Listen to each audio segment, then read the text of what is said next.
Welcome to the Introduction to Sanctions course, which was designed to provide an overview of sanctions risks that financial and non-financial businesses might typically face when doing business.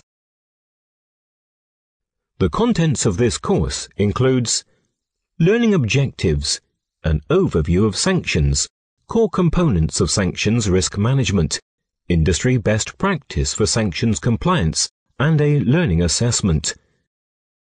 There are many different types of sanctions, including economic sanctions, which are typically a ban on trade, possibly limited to certain sectors, such as armaments, or with certain exceptions, such as food and medicine.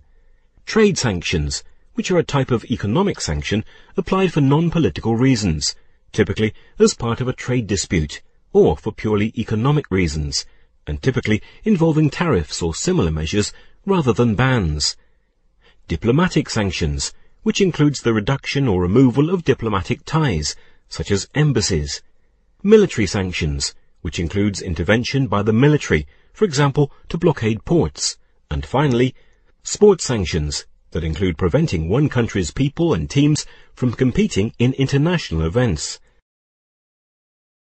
It is not uncommon to turn on the television or read a newspaper article about sanctions that have been imposed on countries in response to humanitarian issues occurring in these countries. These newspaper headlines are just a few examples.